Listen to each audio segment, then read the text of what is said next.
Today I'd like to show you this cassette recorder. It's a Sony TCK5.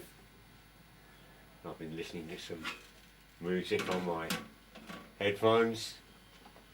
This is really a superb piece of kit. I would like to show you, or let you hear, the quality of some of this old vintage equipment, but well, I don't want to get done for copyright or anyway, trying to explain what the quality of this like would be somewhat lost in the fact that my camera doesn't produce top quality audio,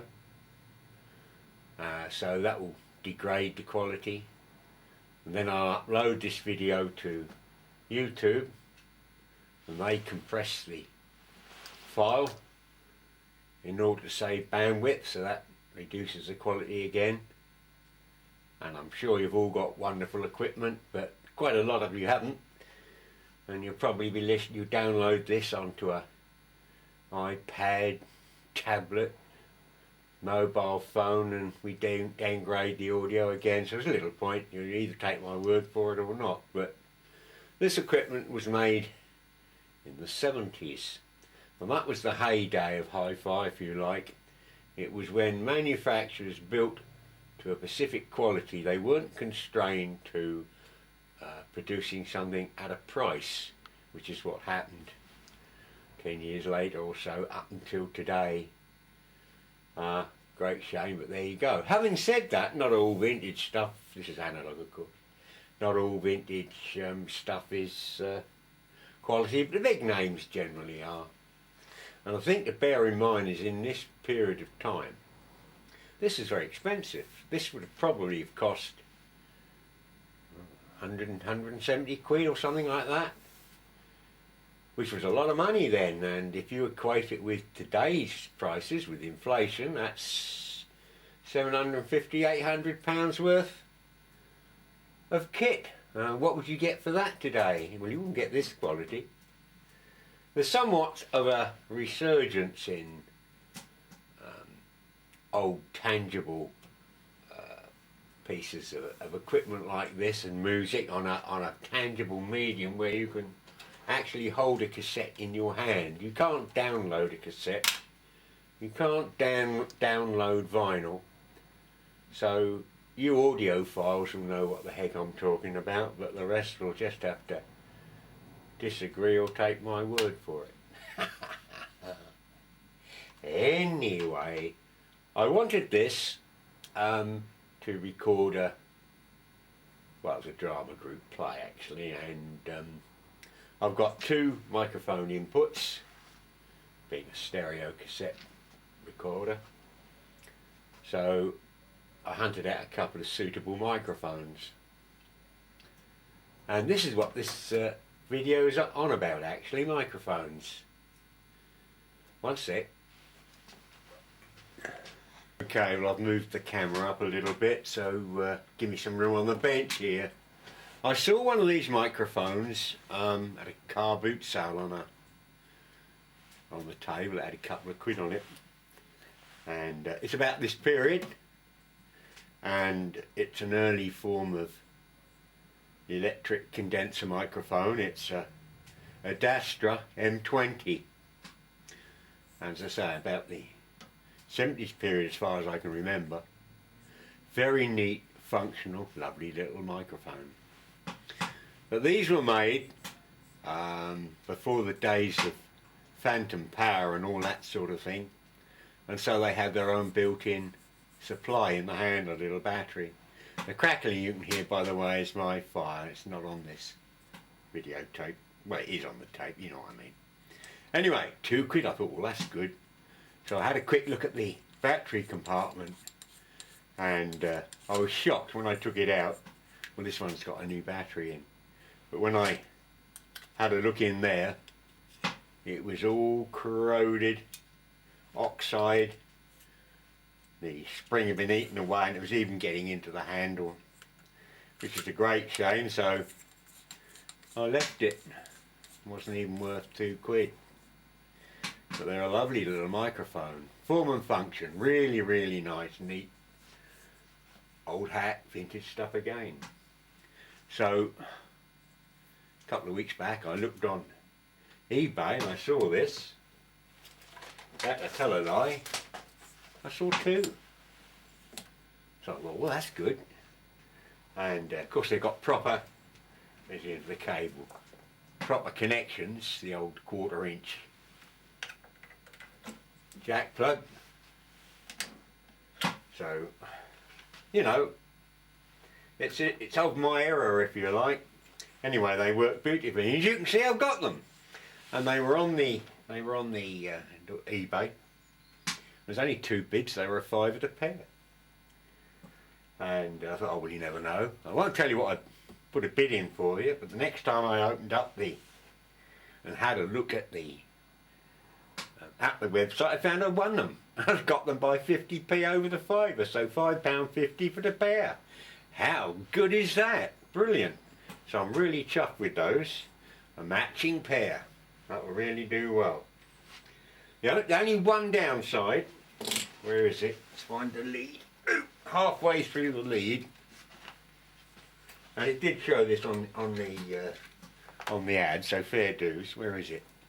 There, look, someone had done a. Can you believe it? I hate bodgers.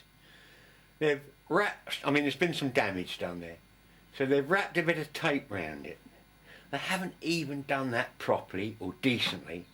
They haven't tried to match the. I mean, what colour would you? I mean, yeah, it could only be worse by being red tape, couldn't it?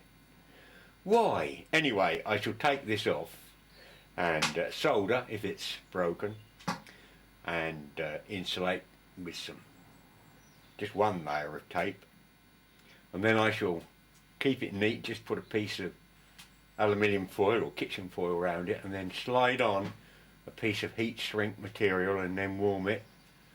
And you won't notice that's there.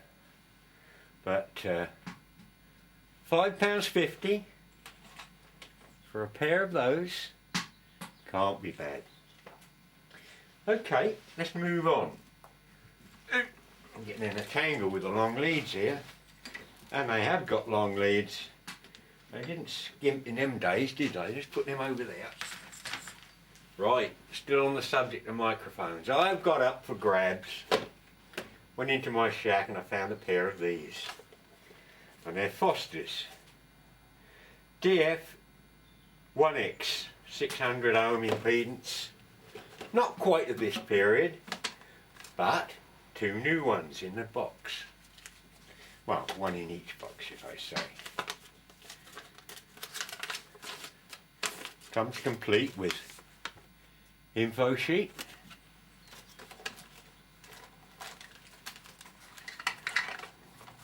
3-pin DIN connector, which makes it a little bit younger, but that's the actual microphone. That's quite heavy. That's quite surprising when you take it out in your hand. And in here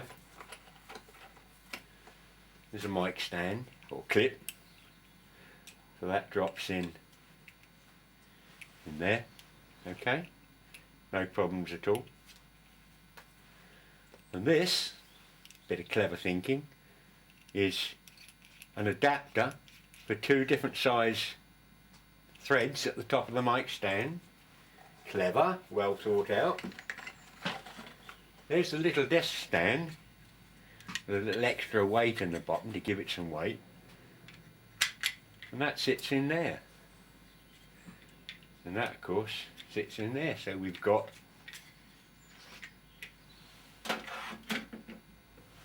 a desk mic. As well as that, because this is old period, remember. Here, look, is an interesting thing. We have a plastic holder and a strap. You can put it round your neck. It's an early form of lapel microphone. Isn't that clever? Anyway, I've got 2 of those, and I'm putting them on eBay next week, so if you're in the UK, I won't post abroad, but if you're in the UK, That won't cost a lot to post those, I shouldn't think. And they'll go for whatever they go for, because I've just simply got to reduce on some of the stuff I've got. It's getting ridiculous. Frequency response of these things, I mean, they're not of that quality, but the frequency response of those is pretty good, pretty flat. From 100 cycles, hertz if you're modern, to 10k, plus and minus 8 dB. Omnidirectional, 600 ohm impedance. These are made in Japan also. Fosters. Okay, up for grabs. What next? Okay, well, just briefly coming back to these cracking little microphones, I really am chuffed about these. I think the reason that they went so cheaply is because people today poo-poo anything like this. You know, if it was some gaudy big lump with bands all around it, or these Yeti things or something like that, for some exorbitant fee, you know, people appreciate them, but you should never dismiss quality. It always shows, it can be felt in the weight and the way it functions. Really, really do love that. Anyway, I thought I'd try them on this.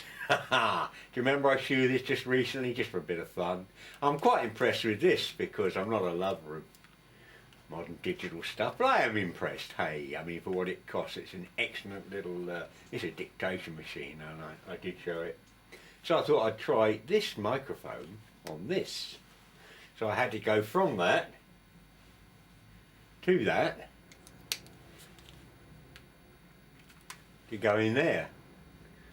I mean, the mic is bigger than the recording equipment, right? But isn't it great? Really is.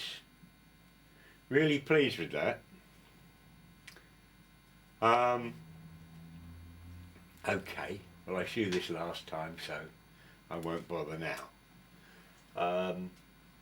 But it, you know, you can walk around with that in your top pocket and just interview with that.